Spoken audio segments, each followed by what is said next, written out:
Hello students, welcome back to my channel Chem Master for another interesting chemistry session. Students, in today's video, we will study about the equilibrium part 2. In this part, we will study equilibrium constant, इसकी types कितनी होती हैं, characters क्या है equilibrium constant के, equilibrium constant की applications क्या होती हैं, and सबसे importantly Chatelier principle. तो सबसे पहले बच्चे जैसे कि हमने पढ़ा था इक्विलिब्रियम क्या होता है, इसके बारे में हमने डिटेल्ड नॉलेज गेन की है अपने फर्स्ट पार्ट में। इक्विलिब्रियम जो है इसकी टू टाइप्स होती हैं, homogeneous equilibrium and heterogeneous equilibrium. तो सबसे पहले हम इक्विलिब्रियम की टाइप्स स्टडी करते हैं। टाइप्स ऑफ इक्विलिब्रियम, दो टाइप्स इसकी हैं, homogeneous equilibrium.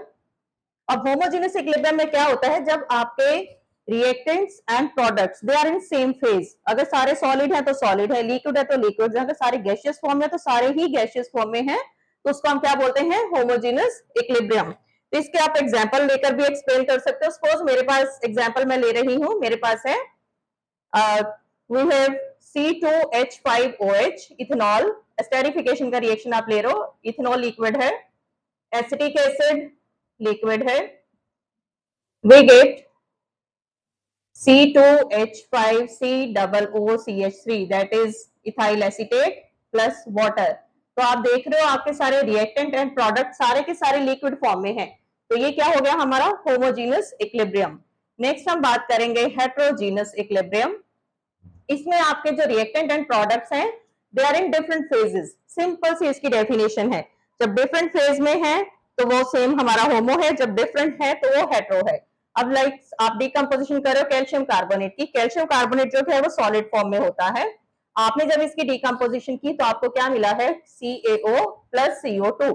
Calcium oxide that is the quicklime, quicklime जो है ये सॉलिड फॉर्म एग्जिस्ट करती है, और जो कार्बन डाइऑक्साइड है ये क्या है, गैस।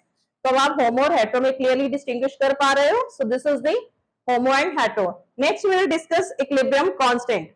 अब जो इक्विलिब्रियम कांस्टेंट की हम बात करें, इक्विलिब्रियम कांस्टेंट के कैरेक्टर्स क्या होते हैं। इक्विलिब्रियम कांस्टेंट हमने अपने फर्स्ट वीडियो में पढ़ा था, इक्विलिब्रियम कांस्टेंट के कैरेक्टर्स क्या होते हैं। अब इक्विलिब्रियम कांस्टेंट कब आता है, जब आपके when the concentration of products and the concentration of reactant they are in equilibrium form। Equilibrium constant तभी आता है। तो फर्स्ट कैरेक्टर क्या आता है, इक्विलिब्रियम कांस्टेंट कब एप्लीकेबल होगा, it is applicable only when concentration of product have concentration of product and concentration of reactant attain equilibrium value। First character इसका क्लियर, ये आपको करेक्टर 2 मार्क्स में इसका आपको क्वेश्चन आता है, तो आपको करेक्टर पता होने चाहिए। इक्विलिब्रियम कांस्टेंट जो है इट इज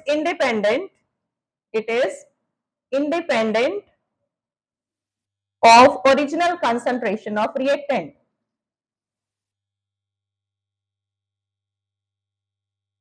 ये चीजें आपको बाकी और किसी वीडियोस में नहीं मिलेंगी, डिटेल्ड एनसीईआरटी आपको करवाई जा रही है। इक्विलिब्रियम कांस्टेंट की डेफिनेट वैल्यू होती है, हर रिएक्शन का जो इक्विलिब्रियम कांस्टेंट है उसकी डेफिनेट वैल्यू होती है। And fourth point, for reversible reaction, अगर आपका रिवर्सिबल रिएक्शन है द इक्विलिब्रियम कांस्टेंट, आपके फॉरवर्ड डायरेक्शन का कुछ इक्विलिब्रियम कांस्टेंट होगा, बैकवर्ड रिएक्शन का भी कुछ इक्विलिब्रियम कांस्टेंट होगा। तो अगर आपको फॉरवर्ड का पता है तो आप बैकवर्ड का उसका रिवर्स कर दो तो आपको बैकवर्ड का पता चल जाएगा। For a reversible reaction equilibrium constant for backward reaction is reverse of forward reaction. बहुत सिंपल से इसके कैरेक्टर हैं। देन इक्विलिब्रियम कांस्टेंट, सबसे इंपॉर्टेंट चीज जो इक्विलिब्रियम कांस्टेंट हमें क्या बताता है, equilibrium constant tells extent of reaction, कि कितना प्रोडक्ट आपको मिलेगा, कितनी दूर तक आपका रिएक्शन जाएगा। नेक्स्ट, इक्विलिब्रियम कांस्टेंट जो है it is independent of catalyst, so these are the important characteristics of equilibrium constant। next we will do the applications of equilibrium constant। applications,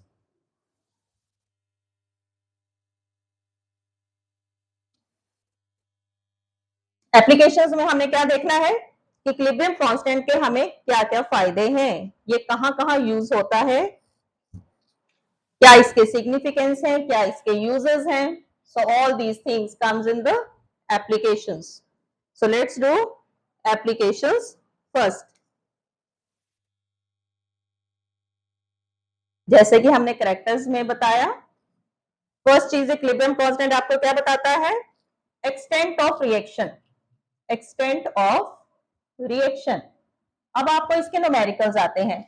हमने आपने इक्विलिब्रियम कांस्टेंट की वैल्यू निकाल ली. अब उसमें numerical में statement दी होती है कि आपको बताना है कि आपको प्रोडक्ट कितना मिलेगा. तो आपने कुछ ना कुछ आपकी वैल्यू आएगी, उस वैल्यू से आप कैसे पता करोगे कि आपका एक्सटेंट क्या है. तो इसके लिए हमारे पास कुछ प्रेडिक्शंस हैं वैल्यूज की. अगर तो आपके इक्विलिब्रियम कांस्टेंट की वैल्यू 10⁻³ से ज्यादा आती है तो product formation, products dominates, means बहुत ज्यादा प्रोडक्ट मिलेंगे आपको, रिएक्शन फॉरवर्ड डायरेक्शन में जाएगा. अगर आपके इक्विलिब्रियम कांस्टेंट की वैल्यू लेस देन 10⁻³ है तो रिएक्टेंट डोमिनेट. इट मींस आपका जो रिएक्शन है वो बैकवर्ड डायरेक्शन में जाएगा. और अगर आपके के की वैल्यू जो है इट इज इन बिटवीन, दोनों के बीच में है, ठीक है, 10⁻³ टू 10⁻⁻3, तब आप क्या करोगे, इसमें हमें appreciable amount of reactant and product मिलेगा. कि same amount of appreciable amount of reactant and product will be formed. तो ये है हमारी first application of equilibrium constant. Clear. तो इसी से हमने गेस करना है, जो भी आपकी न्यूमरल वैल्यू आएगी आपने उसे पता करना है. सेकंड एप्लीकेशन क्या कहती है, direction of reaction. Equilibrium constant also tells us the direction of reaction. अब इसके लिए हमें क्या करना पड़ेगा, जब आपको डायरेक्शन की बात आती है तो हमें रिएक्शन कोएफिशिएंट कैलकुलेट करना पड़ेगा. इसके लिए what we need, reaction coefficient. अब रिएक्शन कोएफिशिएंट क्या होता है, इक्विलिब्रियम कांस्टेंट जब इक्विलिब्रियम पे आता है कोई भी एक रिएक्शन, उस केस में इक्विलिब्रियम पर जो इक्विलिब्रियम कांस्टेंट है वो रिएक्शन कोएफिशिएंट के बराबर हो जाता है. At equilibrium your K become equal to, at equilibrium your Kc becomes equal to reaction quotient.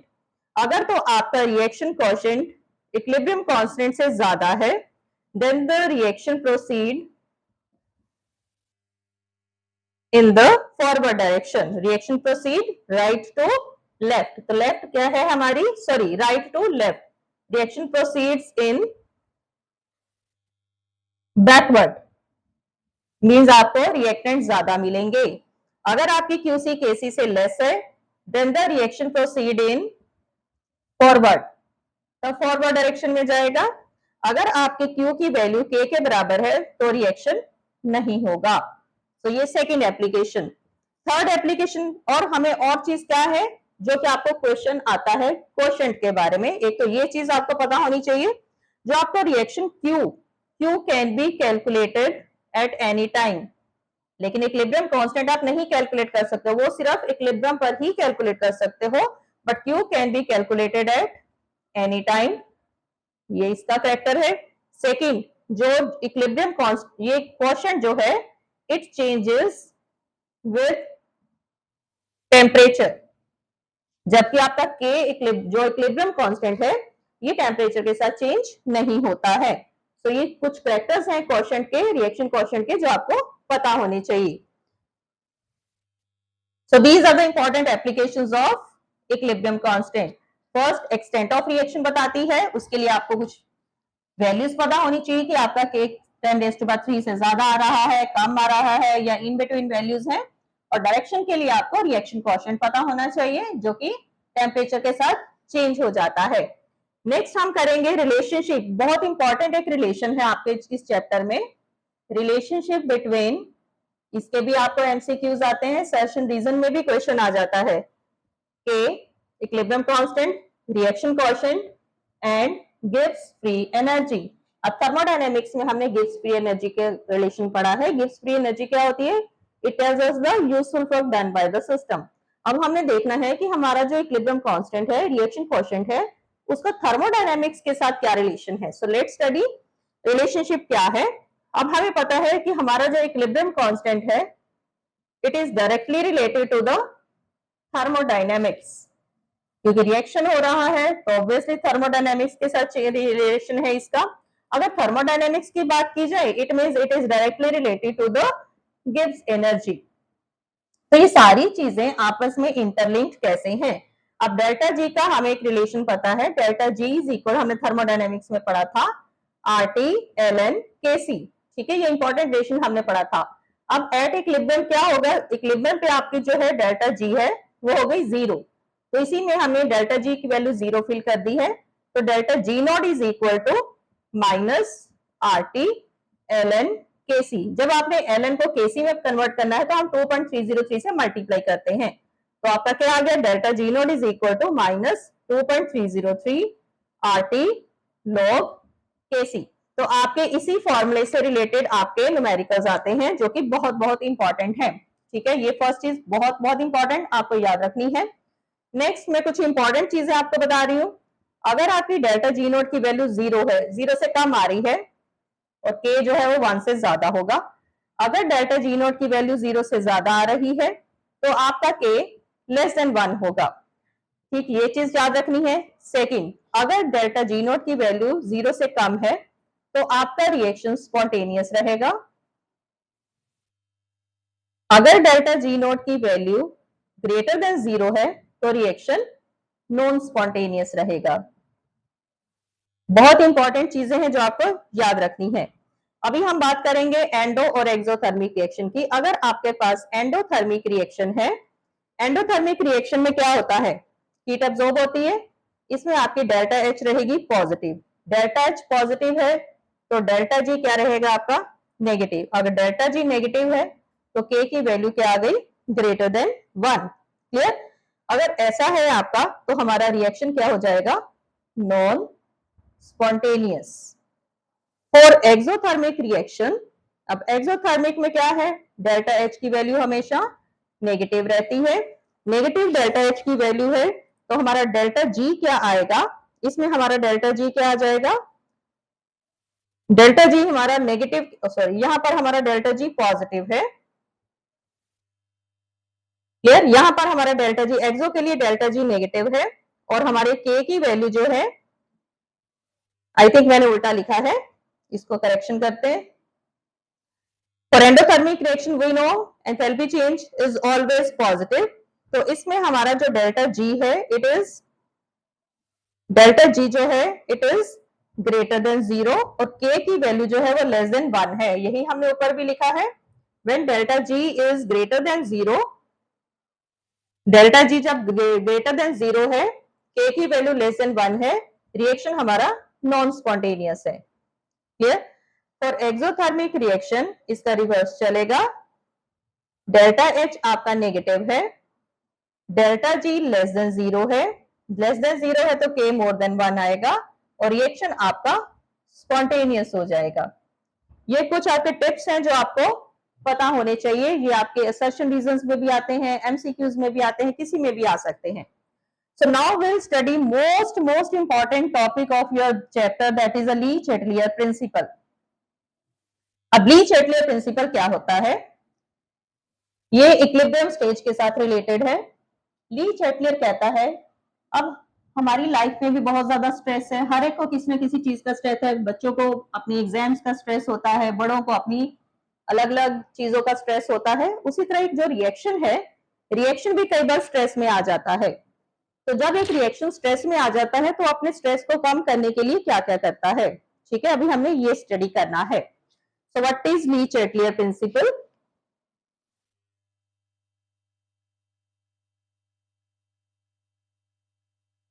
ली-चैटलियर कहता है, when a reaction in equilibrium is subjected to stress, the equilibrium itself shifts in that direction in which stress is imposed to minimize the effect of stress.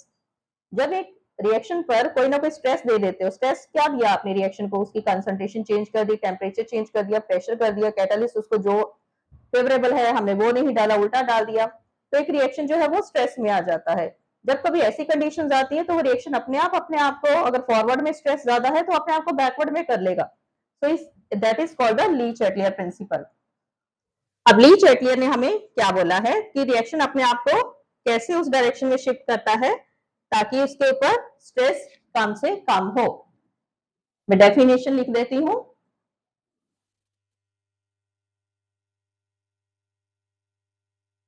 If a system is subjected to stress, यहां पर मैं पूरा ली Chatelier यहां पर explain करूंगी। Subjected to stress, equilibrium itself shifts in that direction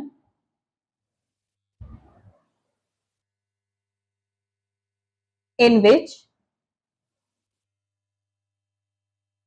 less stress is imposed. To minimize the stress imposed, shift जो equilibrium है अपने आप ही आपको उस डायरेक्शन में शिफ्ट कर लेता है। सबसे पहले तो हम करते हैं कि अगर आपने कंसंट्रेशन कर दी चेंज तो क्या होगा। इफेक्ट ऑफ कंसंट्रेशन क्या होता है। If we increases the concentration of reactant, if we increase concentration of reactant, equilibrium shifts in forward direction, reaction forward में जाता है।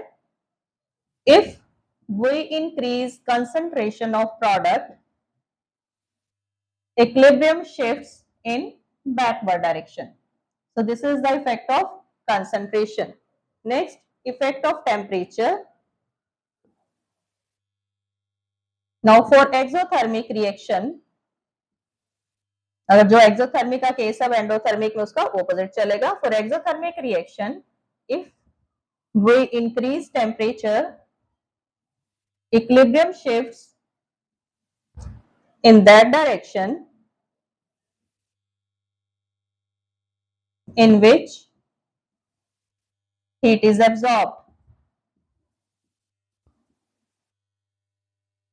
क्लियर, क्योंकि फॉरवर्ड जो है वो एक्सोथर्मिक है, तो अगर हीट फिर किस डायरेक्शन में एब्जॉर्ब हो रही है, forward. Exothermic means heat forward में इवॉल्व हो रही है, इट मींस बैकवर्ड में हीट एब्जॉर्ब हो रही होगी, तो इक्विलिब्रियम अपने आप ही बैकवर्ड डायरेक्शन में चला जाएगा। Next, effect of pressure. If we increase pressure, equilibrium shifts in that direction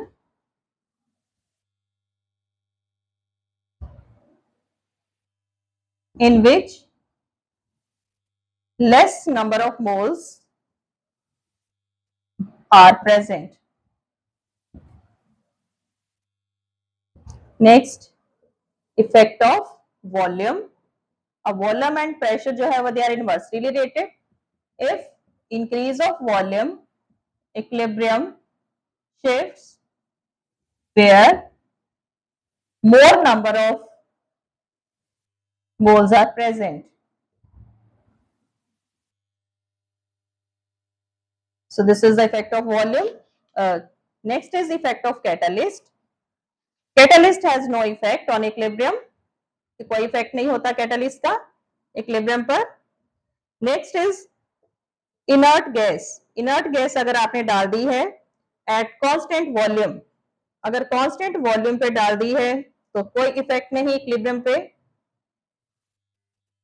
अगर आपने इनर्ट गैस कांस्टेंट प्रेशर पर डाल दी है, inert gas at constant pressure, equilibrium shifts where more number of moles are present. तो ये आपका complete ली Chatelier principal है। अभी मैं आपको इसका एक एग्जांपल के थ्रू बताती हूँ तो आपको अच्छी तरह से ज्यादा क्लैरिटी हो जाएगी। So let's explain with example. हम लेते हैं हैबर प्रोसेस। हैबर प्रोसेस क्या है? Formation of ammonia. आपको एग्जाम में किसी का भी एग्जाम्पल लेकर ली चैटलियर पूछा जा सकता है। लेट्स डू, मेरे पास है nitrogen plus hydrogen give rise to ammonia और डेल्टा एच इसमें मेरा नेगेटिव है। ठीक है, एक्सोथर्मिक रिएक्शन है। Now if we increase concentration of nitrogen and hydrogen, क्या मिलेगा जी मुझे? मोर ammonia will be formed because more product bana. If concentration of NH3 is increased, we get more nitrogen and hydrogen. So this is the effect of concentration. Now, if temperature is increased, my reaction is exothermic. The equilibrium shifts in that direction in which heat is absorbed. Forward में heat निकल रही है तो backward में क्या होगा? Heat absorb होगी. So equilibrium shifts in backward direction क्योंकि उसमें heat absorb हो रही है. And we get more nitrogen and hydrogen. और अगर मुझे अमोनिया कंसंट्रेशन चाहिए then I have to decrease the temperature. Increase करने से तो मुझे नाइट्रोजन और हाइड्रोजन मिल रही है. Third, if pressure is increased, the equilibrium, हमने क्या बोला था? Equilibrium shifts in that direction in which more number of moles are present. Clear? If pressure is increased, the equilibrium shifts in that direction. Pressure increase करने से क्या होता है? Equilibrium shifts in that direction in which lesser number of moles present. अब आप check करिए हमारे reaction में कहाँ लेस है. रिएक्टेंट साइड पे क्या है? ये 1 है, ये 3 है, 4 हो गए और इधर सिर्फ 2 है. सो इक्विलिब्रियम कहाँ जाएगा? In forward direction. फॉरवर्ड का मतलब क्या है? We get more ammonia. Next, if volume is increased, ये प्रेशर का उल्टा है. Equilibrium shifts where more moles are present. more moles कहां पर है? लेफ्ट साइड पर, that is towards the backward direction. we get more nitrogen and hydrogen, हमें reactant मिलेंगे. now if catalyst is added, nickel add किया हमने, equilibrium पर कोई इफेक्ट नहीं आया. if इनर्ट गैस, कोई इनर्ट गैस मैंने इसके अंदर डाल दी है, at constant volume no change, कोई चेंज नहीं आएगा. इफ एट कांस्टेंट प्रेशर पर इनर्ट गैस आपने डाली है तो जो आपका प्रेशर का इफेक्ट है वही होगा, towards a lesser number of moles, that is in the forward direction. So this is all about Le Chatelier principle. बच्चे ये टॉपिक आपका बहुत बहुत इंपॉर्टेंट है. I hope this video is very very useful for you. इसको आप देखिए, समझिए, और अगर ये वीडियो आपको बहुत अच्छी लगी है तो इसको लाइक, शेयर और सब्सक्राइब जरूर करना है, because I am uploading the video of your complete NCERT syllabus on each Monday and Wednesday at 7 PM. तो इसको जरूर देखिए और अपने फ्रेंड्स के साथ भी शेयर करिए. And if you have any doubt in any part, in any topic of your chemistry, you can directly message me and you will get the reply very soon. Thanks for watching my video.